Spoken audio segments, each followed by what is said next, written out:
En el poco tiempo que llevo de sacerdote, lo que es un año y un mes y poco, de las cosas que más me gusta es celebrar la Eucaristía y poder escuchar a la gente en la confesión. Te hace estar mucho más cercano a la gente, ¿no? Por comprender muchas veces lo que están viviendo, ¿no? Y a raíz de escuchar la miseria, te vuelves quizás un poco más misericordioso, ¿no? O entiendes eso de que Dios es misericordioso con el pecador, ¿no? Me llamo Maxi, tengo 26 años y he nacido en República Dominicana.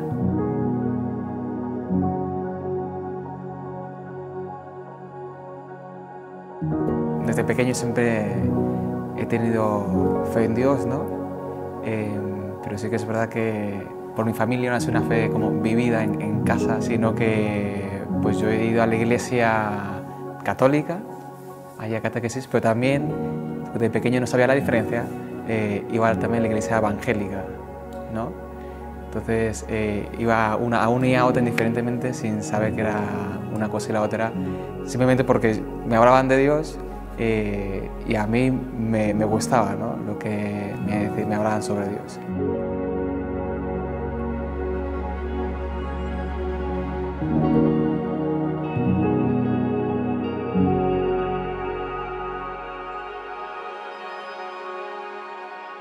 Entonces en la iglesia evangélica, que era la que me queda más cerca de casa en realidad, ¿no? Porque estoy a una manzana de ella, es a la que empiezo a ir con más frecuencia por la cercanía y también porque la pastora Sara vivía muy cerca de mi casa y al pasar hacia la iglesia me recogía y me iba con ella, ¿no? Entonces ella ha sido muy importante porque es la que pues, me acogió como si fuese su hijo, porque ella estaba sola ahí en el pueblo y me hablaba mucho sobre Dios. Cuando el año pasado volví a República Dominicana después de 15 años sin ir, lo primero que quería hacer era ir a verla cuando volviese allí, ¿no? Ella ya está mayor, está un poco enferma y mi padre pensaba que no me iba a reconocer, pero me pareció muy bonito que cuando fui a verla, la vi muy enferma, me miró y lo primero que dijo fue mi nombre, ¿no? Porque me reconoció enseguida y pues se puso a llorar, ¿no? Y entonces empecé a hablar con ella, estuvimos un rato hablando. Me dijo que a veces cuando le daban nietos, entonces le tuve que explicar que yo era sacerdote católico, ¿no? Que me había convertido al catolicismo y que me había ordenado sacerdote. Entonces, una cosa, yo tenía miedo a lo que ella pudiese decir, porque para mí es una persona importante aunque no sea católica, ¿no? Y ella me dijo, lo primero que me dijo fue, no pasa nada, ¿sí? Si esto es de Dios, es que tiene que ser así, ¿no?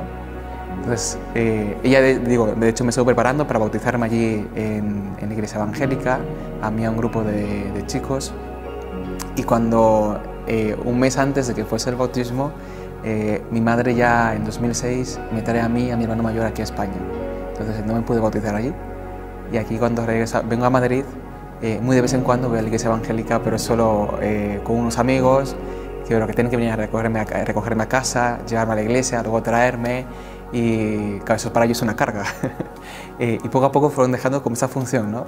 Y yo tampoco le di mucha más importancia, dejé de ir, y con los que yo llamo mis abuelastros, siempre he tenido mucho cariño, ¿no? Ellos siempre me han tratado muy bien y he pasado mucho tiempo de mis vacaciones de Navidad o Semana Santa o verano con ellos, y he participado de la vida de la fe que ellos tenían, que tienen de hecho todavía, de ir a misa, de rezar, pues siempre iba con ellos, ¿no? Porque era un niño todavía, vivía en Villaverde, y de Villaverde ya nos mudamos al Ensanche Vallecas, y allí comienzo segundo la ESO en el Colegio Torrevilano.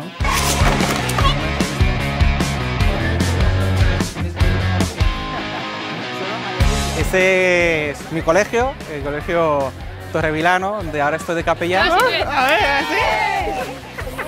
Muy bien. Pero es el colegio donde desde segundo de la ESO hasta cuarto de la ESO, pues estudié todo ese tiempo, ¿no? Y es donde podemos decir, empezó todo mi camino de la fe, porque aquí fue donde un profesor me propuso bautizarme. Él ve el interés que tengo pues en clase de religión, que siempre hago preguntas sobre Dios. Luego, después de clase, siempre pues hablábamos, ¿no? Y había no solo una relación de profesor-alumno, sino yo podría decir como de amistad, ¿no? De una preocupación realmente por mí. Sí recuerdo que en esos años de novedad en ese colegio, pues una de las cosas que queríamos iniciar era la catequesis, sobre todo de confirmación para los alumnos de la ESO, que era donde yo enseñaba historia y religión. Y de los varios alumnos a los que les propusimos, yo creo recordar de segundo y de tercero de la ESO, pues Maxi fue uno de los que mostró interés. Yo hablé con él, pues como con todos, pues para interesarme un poquito por su vivencia espiritual.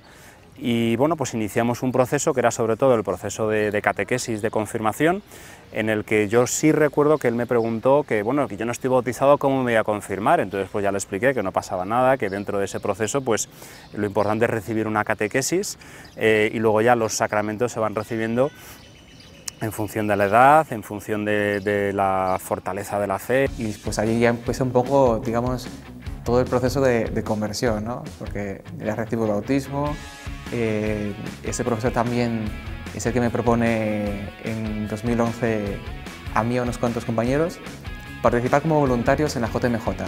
En el que el colegio fue un centro de acogida para peregrinas de Italia y de colegios de España, y varios profesores y alumnos, entre ellos Maxi, pues estuvimos ahí pasando una semana durmiendo en el colegio en pleno verano, en pleno agosto, y ese estar sirviendo, ese estar dándose a los demás, pues yo creo que también fue un momento importante en su vida y para mí una alegría. De hecho no sabía al principio qué era eso de una JMJ, ¿no? Ni a qué era lo que venía la gente, solo os explico que venían chicas de Italia al colegio a dormir allí, a hospedarse, y que había que darle el desayuno, luego limpiar el colegio, y nosotros ir a participar como otros peregrinos de la JMJ, ¿no? Y allí, cuando estamos en uno de los encuentros con el Papa, nos pusieron una especie de documental de Juan Pablo II, donde pues narran un poco toda su vida, ¿no? Desde que él está ahí en Polonia, con las minas, cuando se plantea ser sacerdote, ya como obispo, como cardenal, y cuando lo nombran papa, ¿no? Y llega hasta el final de su vida, ¿no? Y luego es enfermo, que está con Parkinson, que se le cae la baba, pero que sigue entregando su vida a Dios. Y a mí eso, no sé por qué, pero me conmovió. Y entonces fue donde, ahí en ese momento yo sentía que como que Dios me decía que por qué no hacía yo también eso mismo, ¿no? Empecé a pensar en el sacerdocio y yo recuerdo que en ese momento, bueno, no comprendía nada y solo me puse a llorar, ¿no?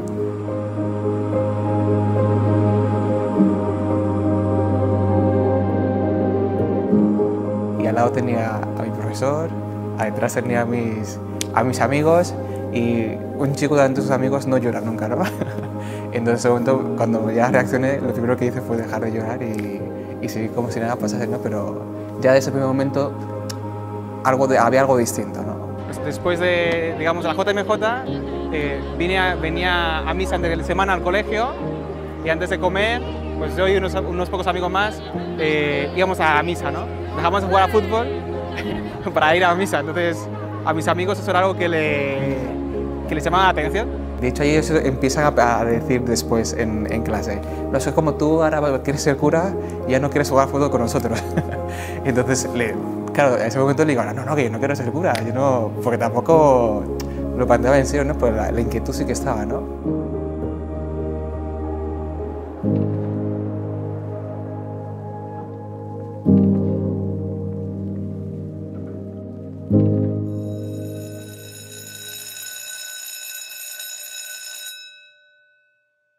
En 2012 empieza una nueva parroquia y unos amigos y yo le ayudamos al párroco a repartir cartas por todo el barrio, ¿no? Pues a echarlo en los buzones para anunciar de que empezaba la parroquia y de que les invitaban a la misa de inauguración. Entonces ahí pues también empezó un poco la amistad con el párroco y empezamos a hablar cada 15 días, nos vemos, pues le cuento cómo estoy, ¿no? También que empiezo a tomar un poco la vida de la fe, de rezar un poco más en serio. Y entonces ya pues en un momento de que voy a hablar con él, le digo, ¿no? Que creo que lo que Dios quiere de mí es que sea sacerdote, ¿no? Y en aquel momento pasó completamente de mí, o eso recuerdo que yo tengo, ¿no? Que no me hizo ningún caso. Y me dijo, bueno, ya de eso hablaremos en otro momento, ¿no? Pasaron unos meses Y hubo un momento en un campamento que quedamos para hablar cada 15 días, como hacíamos antes, y me preguntó, ¿qué quieres hacer? ¿Quieres que hablemos sobre eso que me contaste? ¿O quieres estudiar otra cosa? Y ya veremos más adelante. Entonces empezamos a hablar sobre la vocación, sobre el sacerdocio, qué cosa era lo que yo veía, ¿no? Y él me iba orientando, ¿no? Iba leyendo libros sobre la vida de santos que me pudiesen ayudar. Cuando yo empiezo a hablar con él, también me junto con otros chicos que están en mi misma situación, de que están ahí dudando sobre la vocación al sacerdocio, y empiezo a ir por el centro de la obra. Lo que me encuentro allí es simplemente muchos sacerdotes que una vez a la semana se reúnen allí, ¿no? En ese caso yo iba los sábados porque es cuando también iban el resto de jóvenes que quizás se encontraban un poco en mi situación, ¿no? Y hubo un momento donde pues ya estoy en segundo de bachillerato y tengo que decidir qué es lo que tengo que hacer, ¿no?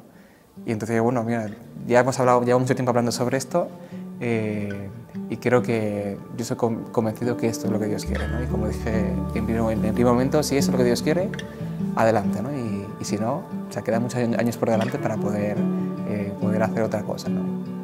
Y así fue pues como luego entré al seminario en 2013, año 2013-14, y bueno, y hasta ahora ya aquí sacerdote.